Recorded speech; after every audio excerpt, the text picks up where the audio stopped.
manades sur lesquelles on va s'établir. Par exemple, la manade Saint-Gabriel. Et bien Saint-Gabriel, c'est le domaine autour duquel on s'est établi ici. Vous avez le mas de la comtesse qui est juste derrière. La comtesse de Bernice qui existe toujours, qui maintenant vit à Paris. Et en fait, vous avez les plusieurs manoirs et masses de sa famille. Et ici, on est sur le domaine de Quincandon qui lui appartient. Donc en fait, si vous voulez, il n'y a que la manade qui appartient à Vincent. Et donc on profite en fait du contexte, puisqu'on a un mas qui est particulièrement bien entretenu et beau, pour faire visiter cette manade et pour faire découvrir donc aux gens de la région et ceux qui ne sont pas d'ici, l'environnement du gardien et l'activité d'une manade. Donc ce qu'on va faire en premier, c'est qu'on va découvrir les chevaux, le métier du gardien du côté équestre, l'équipement, l'arnachement du cheval, les juments et les poulains. Donc je vais vous inviter à me suivre. C'est une petite pouliche qui est âgée de 2 ans, qui est âgée de 2 ans. Et vous remarquez de suite la grosse différence entre ces chevaux-là et celle-là, c'est que tout simplement, il n'y a pas eu d'erreur à la conception. En fait, c'est un petit peu comme l'homme. Quand on est, on a des poils soit marron, soit gris, soit noirs. Et plus on va vieillir, plus les poils vont s'éclaircir. Là, c'est le même concept. Vous voyez qu'elle est en train de s'éclaircir sur l'avant, la tête. C'est les premières parties qui vont s'éclaircir. Et les dernières, ça va être surtout les pattes. Comme on les voit sur certains, on va dire qu'ils sont un petit peu pommelés, parce qu'ils vont garder des espèces de petites taches. Et à l'âge de 6 ans, ils vont devenir totalement blancs, puisqu'à l'âge de 6 ans, on va dire qu'ils sont adultes. Donc cette petite pouliche, vous remarquez un tout petit peu, parce que là, elle a encore un peu de poils, la marque ici. En fait, on va marquer nos chevaux de manière à les reconnaître. Si par exemple, comme il est commun, vu que ces bêtes sont sauvages, ils s'échappent et qu'ils partent chez le voisin, c'est la preuve qu'on a pour dire que cette pouliche, elle est bien à nous et pas au voisin. Donc elle est marquée de la marque du mas de la comtesse. Et chaque manadier en fait choisit sa marque, sa signature. On a Nutella, on a Toyota, ben nous on a nos marques en Camargue. Ici, Vincent l'a choisi par rapport à ses 3 filles. Il a 3 filles. Il a la petite Jeanne qui va vadrouille quelque part. Il a Ninon et Fanchon. Alors du coup, il a pris les 3 initiales des filles. Un F ici, un J et un M. Et il va marquer tous ses taureaux et tous ses chevaux de la même marque. Alors cette petite jument, on va aussi, quand elle sera grande, la marquer au cou, de manière à savoir son année de naissance et son nom. Donc en fait, en Camargue et partout ailleurs, pour les chevaux, on va avoir des années, comme les chiens, qui correspondent aux années de naissance. Donc cette année, on est dans l'année des E. Duchesse, c'était l'année des D. Donc du coup, on va marquer un D avec son numéro. Le numéro correspond à quoi que tu mets, Laurine? Alors Laurine, je vous la présente, on vous en a parlé. C'est notre gardien du joug. Alors, c'est l'ordre de naissance, pareil que pour les taureaux. Donc par exemple, Duchesse, si c'est la première à être née l'an dernier, eh bien on va mettre un D pour l'année et un, parce que ça sera la première. Voilà.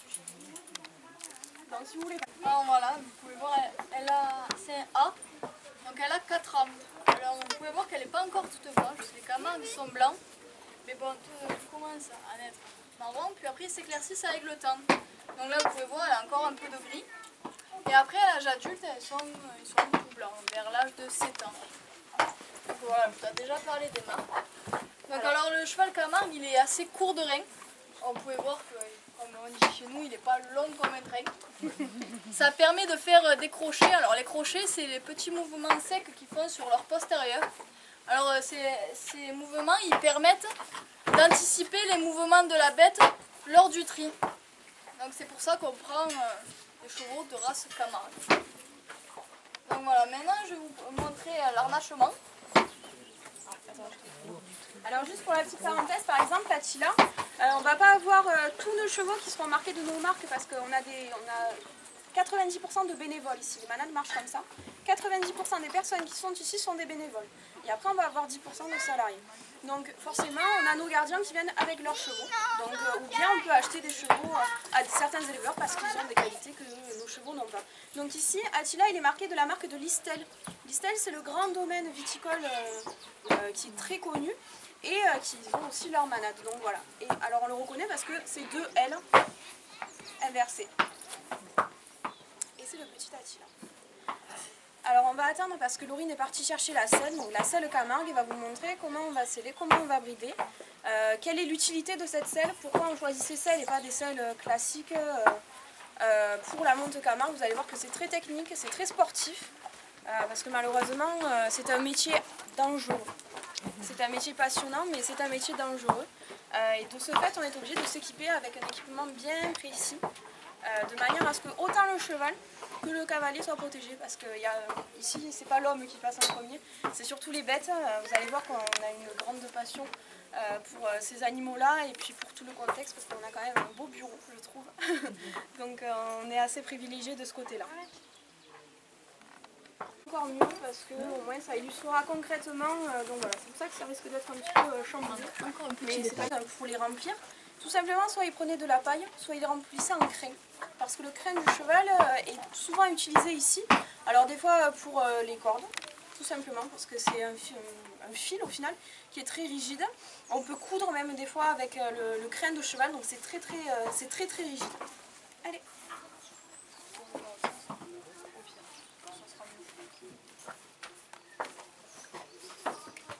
Alors voilà, tout d'abord, quand on commence à sceller un cheval, on lui met une martingale. Alors ça sert que si le cheval se lève quand on trie, ça va lui empêcher, grâce à ce bout de cuir, de lever la tête et tout simplement de nous mettre un coup de tête. C'est pour ça qu'on l'a mis, surtout quand les chevaux sont jeunes. Des fois ils sont un peu plus têtus et ça peut arriver souvent qu'ils se lèvent. À la base, c'est un outil de dressage principalement. On va le mettre sur les chevaux jeunes, mais au fil du temps, c'est devenu un objet, enfin, une partie indispensable de. Il y en a qui ne conçoivent pas que le cheval n'ait pas sa martingale. Alors vous pouvez voir notre tapis, on appelle ça un couverton. Alors c'est un couverton qui est bien spécial, il y a un tissu qui est vraiment propre à la Camargue, c'est ces carreaux là. Alors tous les couvertons ont les mêmes dessins. Après, ils sont plus ou moins épais, toujours pareil par rapport à la selle. Il faut avoir des gros couvertons de manière à ce que le dos du cheval soit bien protégé. Si on a un petit cheval, si il est très bien formé, parce que ici vous avez cette bosse là qu'on appelle le garrot. Sur certains chevaux, notamment quand ils vieillissent, elle peut être plus ou moins prononcée. Alors, en plus, on a gardé le petit coussin déjà, non? Je pense que je ne peux pas te faire du temps, mais il va falloir l'enlever si tu veux monter. Je suis sûre, mais je vais le laisser pour leur montrer. Alors, Jeanne, elle est très petite, elle a 5 ans, du coup, on met ça pour qu'elle soit beaucoup plus maintenue dans la selle. Alors là, il y a le pommeau, et ça, c'est le troussequin. C'est ce qui nous permet de rester assez coincé dans la selle, parce que c'est toujours pareil, vu que c'est une équitation de travail. Il faut qu'on soit assez bien maintenu dedans, parce que les chevaux ont tendance à beaucoup plus bouger. Quand ils font des crochets, et comme je vous ai expliqué les mouvements sur les postérieurs, il faut que ça nous maintienne pour pas qu'on tombe, parce qu'on en fait très régulièrement. Si on avait une selle classique, on aurait beaucoup plus de mal à arriver à tenir sur notre selle. Alors déjà, tout simplement, quand on voit la selle, elle nous fait penser à une époque révolue qu'on appelle le Moyen-Âge, tout simplement parce qu'elle a été copiée. Elle n'a quasiment pas changé depuis le temps des chevaliers, c'est leur selle. Tout simplement, c'est leur selle. Et on l'a conservée justement parce que c'est une selle très rigide de travail, parce que eux aussi c'était leur travail finalement, et qu'elle est très bien conçue, comme vous dit Laurine, elle emboîte, c'est une selle dite à emboîtement. Bon, alors par contre, ça fait que le gardien est emboîté, mais ça ne fait pas qu'il ne va pas tomber. Malheureusement, sinon ça serait trop facile, bien sûr. Donc voilà, c'est le Camargue. C'est sanglage aussi typique, on appelle ça des courts-et-jaunes. Du coup, c'est pas tout simplement pas le même sanglage, on n'a pas des clips. C'est tout simplement des nœuds. Alors, vous doutez bien que cette selle, même si on n'est pas là pour parler financier, mais cette selle vaut vraiment beaucoup d'argent aujourd'hui. Pour fabriquer les selles, c'est vraiment un gros budget. Et de ce fait, on a notre propre selle. C'est très rare qu'on prête notre selle à quelqu'un parce que c'est personnel. Et on va la marquer, cette selle, de manière à ce qu'on marque nos chevaux, on va marquer notre selle. Alors très souvent c'est avec les initiales ou bien avec la marque de la manade. Je ne sais pas si c'est la selle de Steph, donc elle est marquée avec la manade. Donc voilà, derrière, juste une fois qu'on aura sanglé, on va vous montrer, on a la marque de la manade, de manière à ce que cette selle, même si elle est volée, parce que ça peut arriver, eh bien, hop. Allez. Voilà. Ah ouais. Cette selle, même de manière si elle est volée, on reconnaîtra toujours la marque si jamais un jour on la retrouve. Il y a toujours un numéro de série aussi sur la selle, de manière à ce qu'on puisse la retrouver en cas de vol. Alors martingale sert aussi à ce qu'il ne lève pas la tête, mais elle sert aussi à ce que la selle ne recule pas. Et la croupière, elle sert à ce que la selle n'avance pas.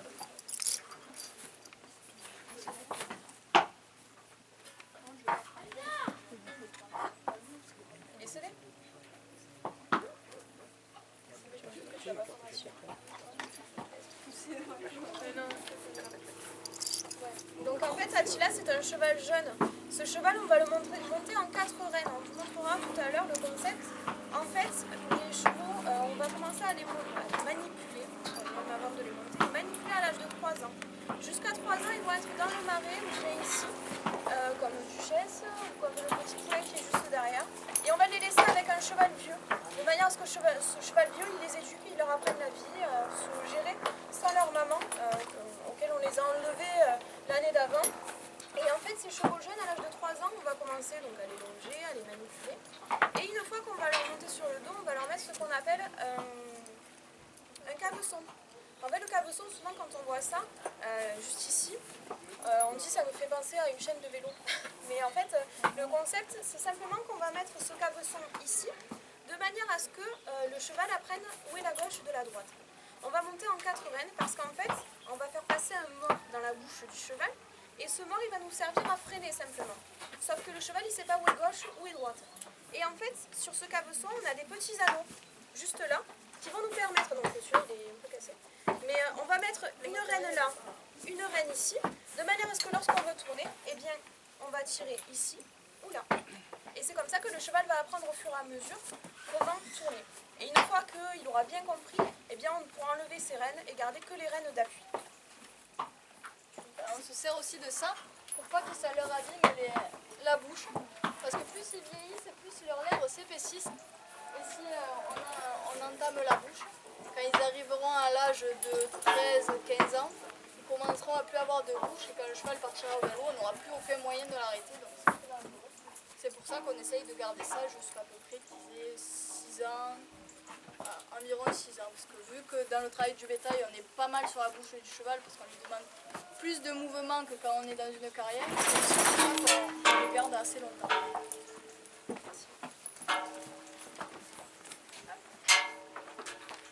Alors maintenant, je vais changer de cheval parce que vu qu'il est assez jeune, je ne voudrais pas tomber devant vous quand même. Ça n'avait pas été écrite, eh bien Laurine ne serait pas habillée comme ça aujourd'hui. Donc on s'habille en gardien. On garde toujours cette tenue qui se compose principalement avec une chemise, donc plus ou moins colorée. Ici on va avoir des petites chemises un peu ternes parce que si jamais on la déchire au travail, on n'aura pas de regrets. Mais quand on va dans les grands défilés, pour la fête des gardiens par exemple, le 1er mai à Arles, on va mettre une belle chemise, on va être bien apprêté. Ensuite, on va porter un pantalon de gardien. Ici, on a la variante pour les filles. C'est Fanfone Guillerme, la première manadière en Camargue, parce qu'avant, c'était un métier d'homme, et ça le reste malheureusement toujours. On a quelques manadières, mais c'est quand même un milieu un peu macho, il faut le dire. Donc, c'est cette manadière qui a formalisé cette jupe culotte. Et pour nous, c'est juste un pantalon, mais c'est vraiment une grande marque, parce que c'est la preuve que la femme a sa place en Camargue et dans le métier des taureaux. Donc, c'est pour cela que l'on porte la variante pour les filles. Alors après on peut terminer la tenue souvent pour les hommes avec un chapeau qui est dit de Valergue. C'est le petit village dans l'Hérault où on les fabriquait et c'est le chapeau traditionnel du Gard.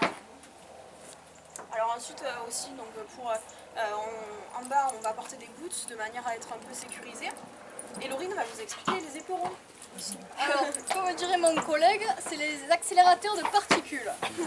Alors, quand le cheval a un peu de mal à tourner, on l'aide à l'aide de ses éperons.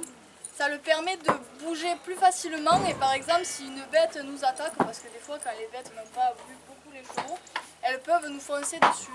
Du coup c'est assez très important quand même parce que si le taureau vient, ça va nous permettre de pouvoir fuir le taureau très rapidement. Par contre si on ne les avait pas, le cheval serait moins réactif et c'est pour ça que ça serait beaucoup plus dangereux. Alors surtout il faut souligner que le but c'est absolument pas de faire mal. Vous verrez qu'avec toutes les techniques, autant que l'on a pour les taureaux, autant pour les chevaux, le but n'est pas de faire mal, simplement de faire réagir. Et vous aurez toujours des mauvais cavaliers qui vont éperonner. Ça c'est leur cas. Là, l'éperon n'est pas là pour faire mal. Il faut juste arriver à se réguler au niveau de l'éperon. Voilà, ça c'est une bride qui est typiquement camarguaise aussi. Ainsi que le mort. Nous avons deux types de morts. Alors là, ça s'appelle un pontet brisé. il y a une brisure au milieu qui fait que ça se tord et que c'est pour ça qu'on s'en sert en reine d'appui. Parce que nous, on ne monte pas en classique avec les deux mains, on monte qu'à une main et on tourne comme ça à gauche, comme ça à droite. C'est aussi un apprentissage qu'on s'aide avec le cabeçon pour leur apprendre.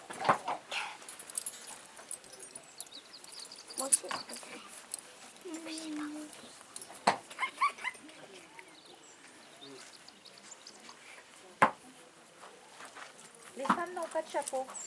Alors les femmes peuvent en avoir, mais ça se fait de moins en moins. En fait, vous en trouvez souvent dans les abrivades. Tout à l'heure, on vous expliquera un petit peu ce que c'est pour ceux qui ne connaissent pas, mais dans les défilés, on va décider que les femmes soient habillées toutes pareilles ou d'une manière ou d'une autre. C'est-à-dire que certaines vont avoir un foulard ou bien une espèce de petit cordon qu'on va attacher autour de la chemise avec un petit emblème, une tête de taureau, une tête de cheval. Soit on va faire un chignon, soit on va faire une queue de cheval, soit un chapeau ou un foulard. Mais c'est moins commun, c'est très masculin le chapeau.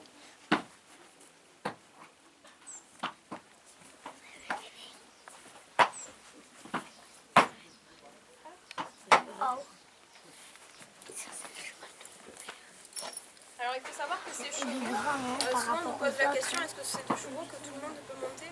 Non, principalement parce que les gardiens, leur métier, c'est non seulement de s'occuper des taureaux, mais aussi de préparer les chevaux. Et ce sont des chevaux qui peuvent avoir un caractère un peu plus prononcé, donc ce ne sont pas des chevaux de promenade.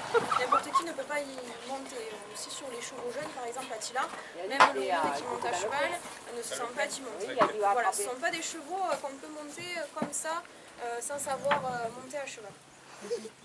Aussi parce que ça serait dommage, parce que le cheval Camargue est très intelligent, il a énormément de capacités et si on y monte dessus, qu'on lui tire beaucoup sur la bouche, c'est du gâchis quasiment parce qu'on va lui faire perdre ses repères. Si par exemple il a la bouche sensible, cela veut dire qu'on aura juste à tirer doucement pour qu'il tourne ou quoi. Donc du coup si on arrive et qu'on le dévarie, pour moi c'est du gâchis. Donc c'est pour ça qu'il faut que ce soit des bons cavaliers qui les montent. C'est bon ? C'est beau. Alors on va vous inviter à nous suivre, on va regagner la piste de manière à vous. Donc déjà Laurine va vous faire une petite démonstration à cheval et après on va continuer avec l'activité des manades en Camargue.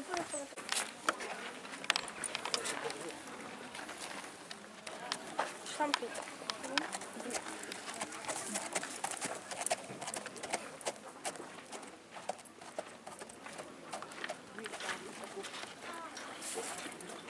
Alors ici, Laurine va juste vous montrer une démonstration de monte Camargue.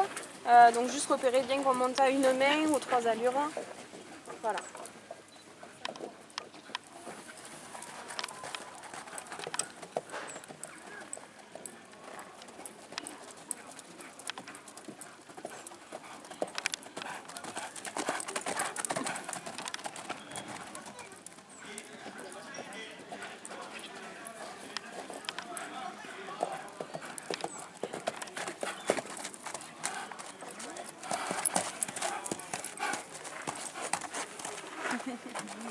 Alors vous voyez que c'est quand même un cheval qu'on arrive facilement à manier une fois qu'il est bien dressé. Lui il a 7 ans, donc il commence à arriver au début de son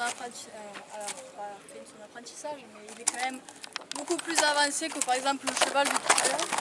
Donc on peut lui faire quand il veut des petits déplacements latéraux. Là vous voyez, ce sont des déplacements latéraux que l'on appelle, c'est-à-dire que le cheval va suivre une parallèle et va se déplacer, mais c'est assez compliqué à faire.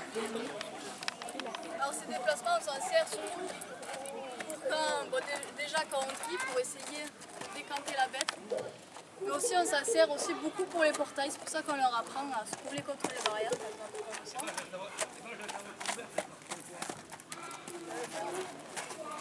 Il se colle assez rapidement. Alors, je sais pas si tout le monde entend par contre.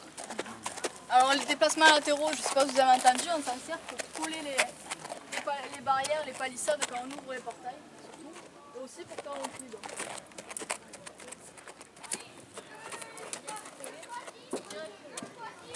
Et après, vu qu'il a été très habitué à ça, quand on lui demande en liberté, il est un peu plus demandant. Il le fait quand même assez bien. Il fallait qu'il s'y mette. C'est comme le diesel, ça met du temps à chauffer. Une fois que c'est lancé, il n'y a rien à craindre. Alors après on dit que ces chevaux ont le pied sûr tout simplement parce que ce sont des chevaux à qui il faut faire confiance, notamment dans les marais, qui sont les zones marécageuses que l'on a en Camargue et où on va mettre nos taureaux l'hiver pour qu'ils se reposent. Et bien ce sont des endroits où on peut avoir des trous souvent et le cheval va sentir. C'est un cheval à qui il faut faire confiance, qu'il ne faut pas trop essayer de retenir parce que lui sait où il va et il va nous conduire là où il faut et comme il faut. Vous pouvez voir aussi que pour avoir des bons freins, voilà, il a les freins qu'on lui demande. Ça nous sert aussi quand on fait la route par exemple. Il faut qu'on freine absolument pour ne pas qu'il s'embroche dans le taureau et qu'il tombe. Voilà. Qu'est-ce que je peux dire d'autre? Parce qu'en fait c'est ma première visite, c'est pour ça que j'ai un peu de mal à... Mais c'est pas plus mal, c'est pas plus mal. Comme ça tu es rodé. Voilà. Et puis il voit que c'est authentique. C'est tout simplement des arènes plus petites, donc ici elles sont quand même bien structurées, mais souvent on va trouver des bois ou dans les manades un peu plus dans des matières premières moins en dur, tout simplement parce qu'on va faire sortir des bêtes que l'on va essayer, mais au sein de la manade. Personne ne va venir voir ces bêtes, donc du public, tout ça. C'est vraiment des arènes privées en fait. Et en Camargue, on a élevé le taureau jusqu'à aujourd'hui, non seulement pour la viande, mais ici c'est pour une infime partie. Tout à l'heure on vous fera déguster la terrine qui est issue du mas de la comtesse. On n'en fait qu'une infime partie, tout simplement parce qu'on n'est pas là pour élever le taureau pour la viande. C'est notre choix et c'est le choix de beaucoup de manades en Camargue. Et quand on a une grande Camargue une grande manade en Camargue, eh bien cela veut dire qu'on est ancien, qu'on a une manade de plus de 30 ans au moins. Et dans cette manade, on a choisi de faire des sélections. C'est-à-dire que dans la course camarguaise, qui est un jeu traditionnel né dans des domaines comme ici au Mas de la Comtesse, on va essayer des bêtes et on va faire venir des jeunes des villages pour les essayer. Et ces jeunes des villages vont faire des rasés. Ces rasés, ce sont des arcs de cercle devant la tête du taureau que l'on va faire pour essayer, à l'aide d'un crochet au bout de la main, que l'on va faire pour décrocher des attributs. Ces attributs, ce sont des petits objets, on vous montrera tout à l'heure comment ils se présentent en tissu et que les gardiens vont fixer autour des cornes de ces taureaux.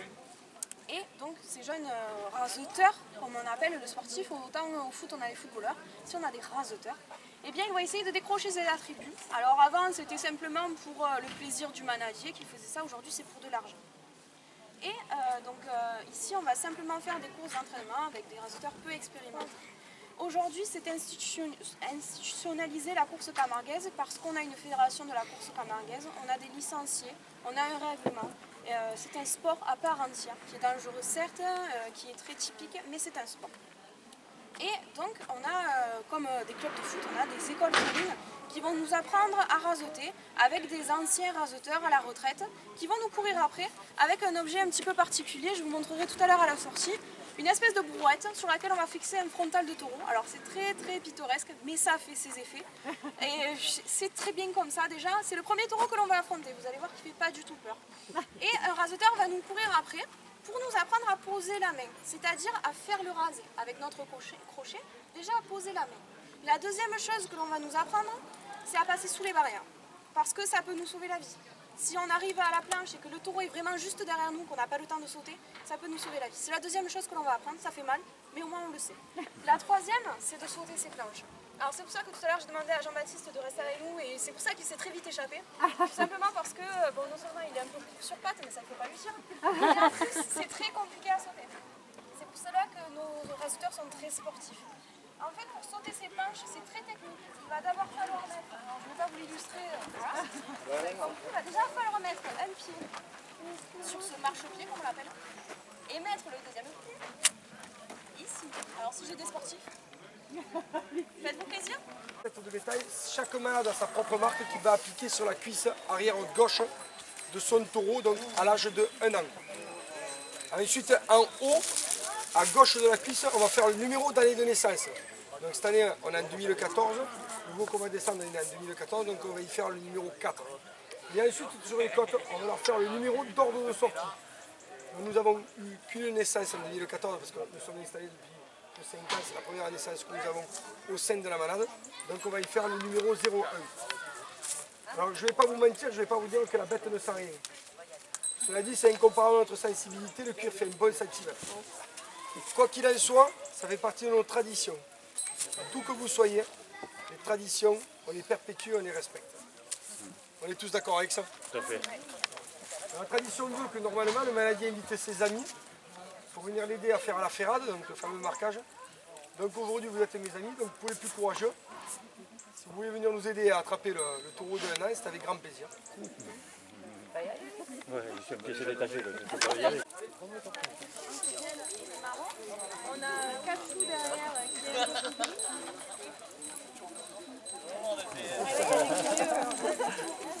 Alors elle, c'est la peg. C'est une peg.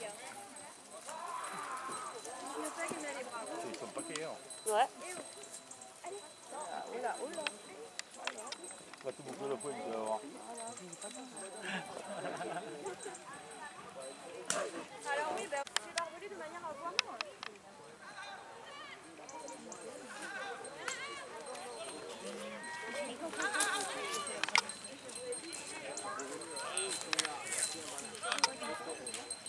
Alors là, c'est au moins un doublé ou un fermé. Un doublé parce qu'il a On est sur la barrière.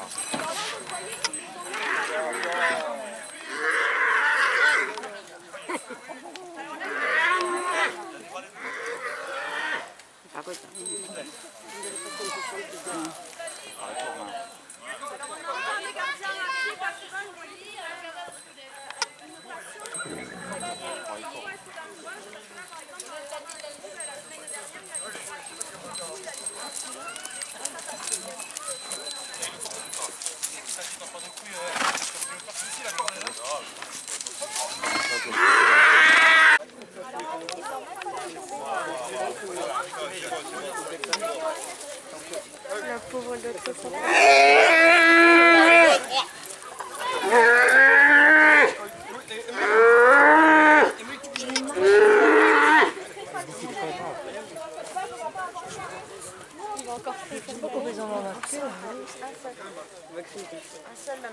Un seul.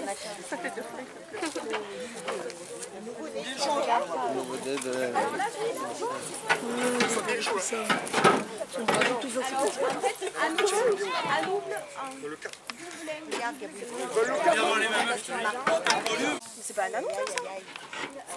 Non, c'est un anou. Il a mangé.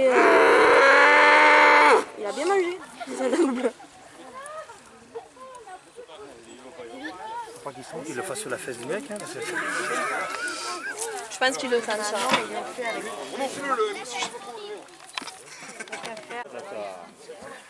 Ah non, encore.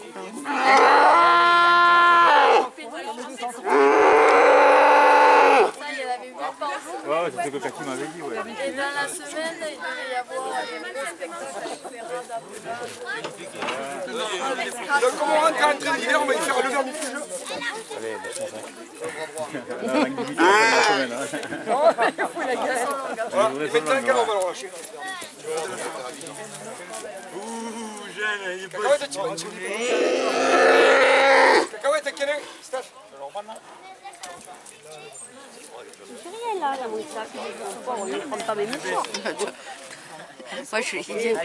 il vient dans mon cou, je me passe.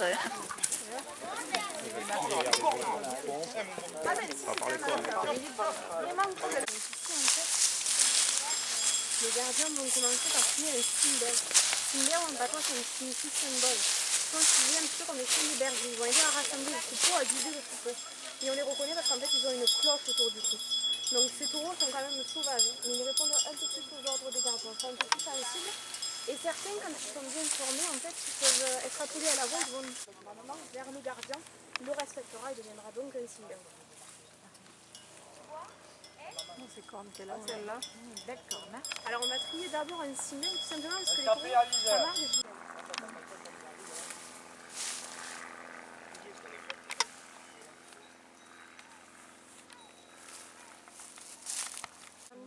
C'est pas pour la ferrade.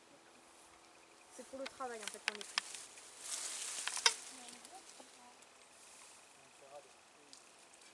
Regarde, tu vois, ici.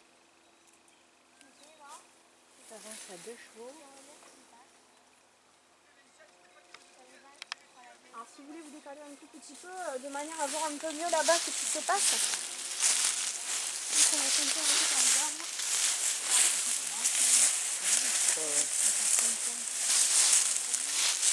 Il ramène tout le monde. Tout le monde s'avance. Mais il y en a un tout petit là-bas, il y a encore plus petit que ceux qui sont marqués. Oui, il y en a encore plus petit que ceux qui sont marqués. Regarde. On n'a pas de pouvoir, on n'a pas d'aile, on n'a rien. Donc du coup on est obligé de les encadrer avec nous, on n'a pas de structure, une barrière ou tout ça, pour les faire passer. Il est fait,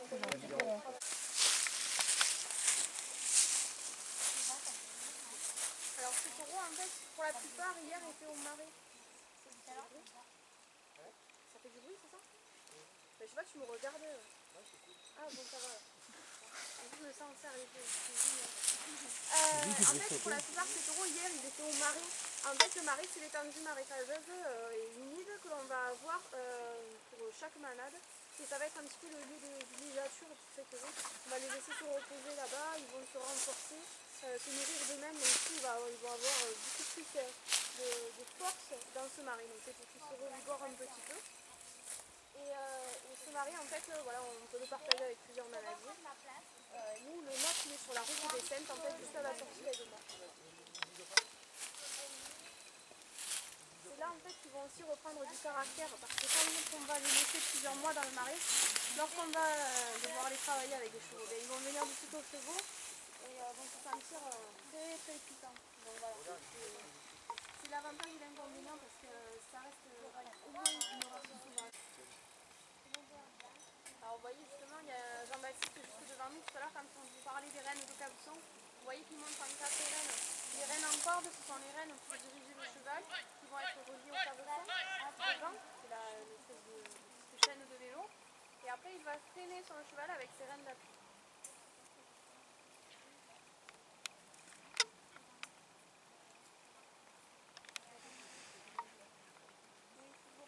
En fait, on va non seulement pour faire plaisir à nous.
Par où ils les ont fait rentrer là?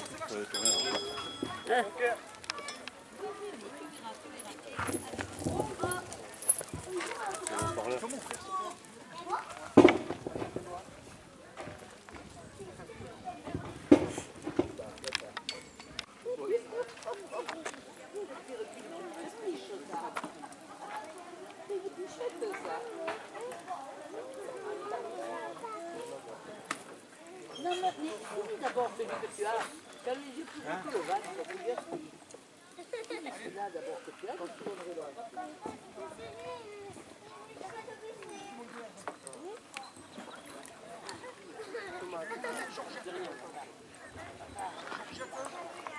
Alors les gardiens, bien sûr, pour trier, vous avez compris, vont isoler une bête parmi le reste du troupeau. Alors ils vont commencer à s'approcher des bêtes, mais vous doutez bien qu'on ne peut pas tous les reconnaître à leur tête. Ils sont plus ou moins tous les mêmes. De ce fait, on va les marquer pour les identifier. La première marque que l'on va mettre, c'est la marque à feu du mas, ou de la manade. Donc ici, la marque à feu du mas de la comtesse, ce sont les 3 initiales des filles du manadier. Un F pour Fanchon, un J pour Jeanne et un N pour Ninon. C'est la signature du manadier. Chaque manadier a sa propre signature. Et par exemple, certaines bêtes ne sont pas marquées du mas de la comtesse, tout simplement parce que quand on crée une manade, on est obligé d'acheter des bêtes à un manadier déjà existant. Et le manadier qui est à l'origine du mas de la comtesse, c'est Jean Lafont, de la manade Jean-Iris Lafont, situé à Saint-Nazaire de Paysan. Et lui, sa marque à feu, c'est un iris, parce que sa fille s'appelle Iris. Il a donc choisi la fleur, stylisée dans un ovale qui correspond aux arènes de lunettes. La deuxième marque que l'on va mettre sur ces taureaux, c'est leur année de naissance. Si par exemple ils sont nés en 2014, on va mettre un 4 juste au-dessus de la marque à feu sur la cuisse arrière gauche. Et si c'est le 23e taureau à être né en 2014, eh bien on va mettre un 23 sur les côtes du côté gauche toujours. On doit les vérifier, leur faire des soins. C'est le travail quotidien du gardien bien sûr pour vérifier si tout va bien. Donc du coup on les choisit en fonction des besoins primaires, si on doit les passer au couloir ou non.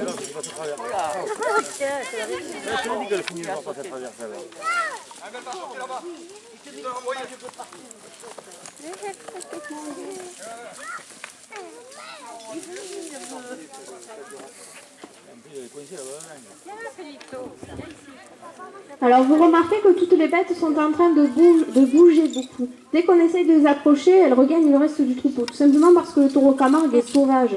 On va le laisser plus de 6 mois par an dans les marais sans quasiment qu'il voie l'homme. Et de ce fait, dès qu'on va les approcher, essayer de les isoler, ils vont se sentir en danger. Alors c'est simplement de la défense le comportement qu'ils ont envers nous et non pas de la méchanceté. C'est pour cela qu'ils vont essayer toujours de regagner le reste du troupeau parce qu'ils sont en sécurité avec ceux qui connaissent, c'est-à-dire le travail. Ils vont aussi mettre dans leur tenue de gardien les pantalons de gardien en matière dite de... Le but n'est jamais de faire mal à la bête. Il ne faut surtout pas faire d'amalgame avec la tauromachie espagnole par exemple. Même si toutes les tauromachies se rejoignent, elle est bien différente. Nous, on ne fait pas de mal aux bêtes.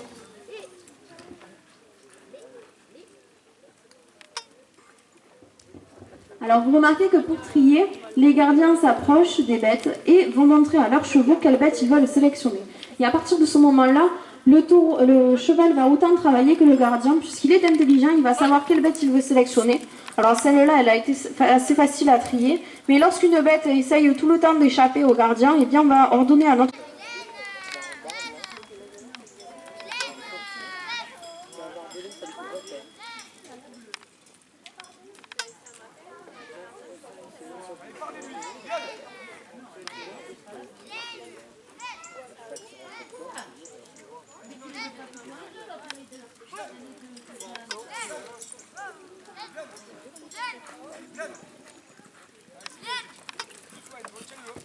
Allez, on applaudit bien fort nos petits gardiens. Vous voyez qu'ils sont très jeunes, ils profitent de la fin des vacances pour venir encore monter avant de reprendre l'école. Et ils ont plein de talent, même s'ils sont petits. De manière à ce que ce dernier forme un trou dans la brivade et qu'il soit tenté, les taureaux derrière, de s'échapper. Ou bien en attrapant directement le taureau, ce qui est très dangereux, pour bien fort. Alors de gauche à droite, on a Seila, Stéphanie, Sophia, Eva et Vincent le manager.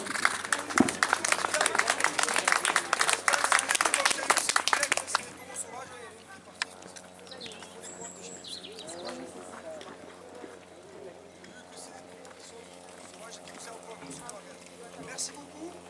Donc ceux qui doivent rejoindre le bateau, prenez le bateau. Ceux qui sont directement sur l'âge, vous suivez Aventine.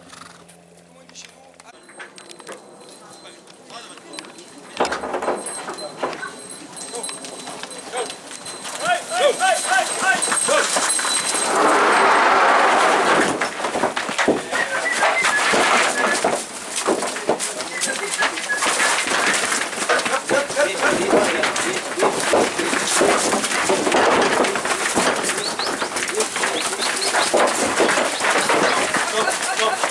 Stop.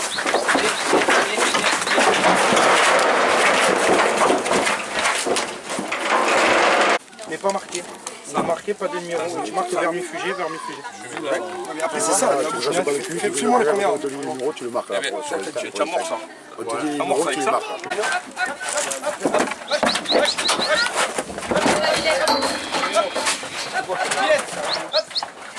Tu connais le numéro, toi tu marques tout le numéro. Pourquoi il n'y a pas des gâchets de Moi, il y en a une autre, de suite. Je ne connais pas.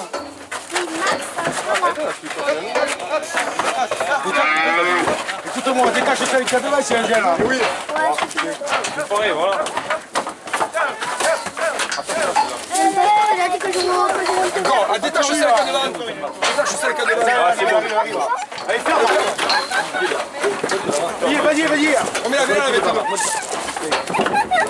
Attends, bouge pas. Voilà. Attends, mais faut pas faire.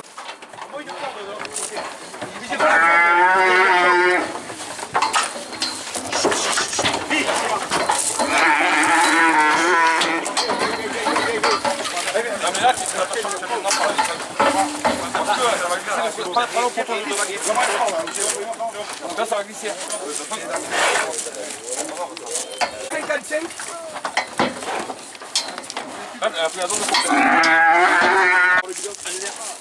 Le bilan déjà côté en l'air. Non, mais celui-là, il s'amorce. Non.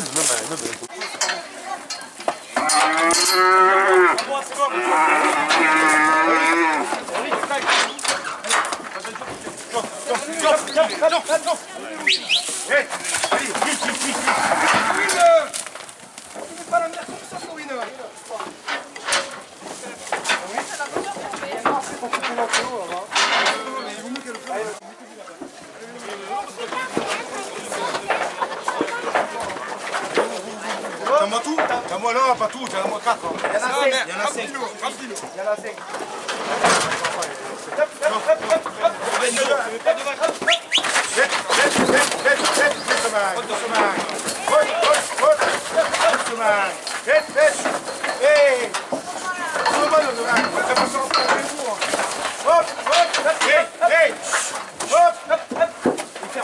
C'est bon, ferme. Allez, moi, j'en ai un seul. Des cordes.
Coup de fer là.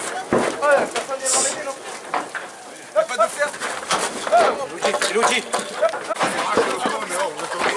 D'ailleurs, c'est pas chaud, mais comment ça là? Vas-y, mets le bois là-bas, mets le bois. Ferme. Hey.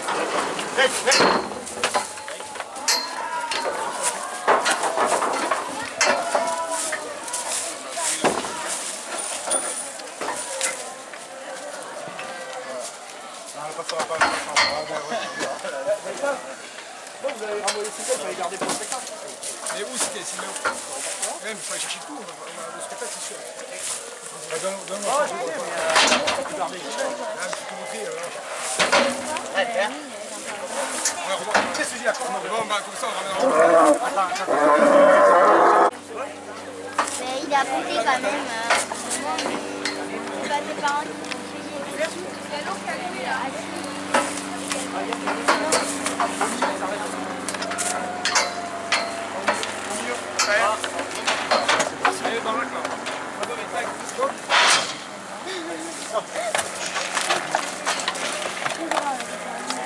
Merci beaucoup.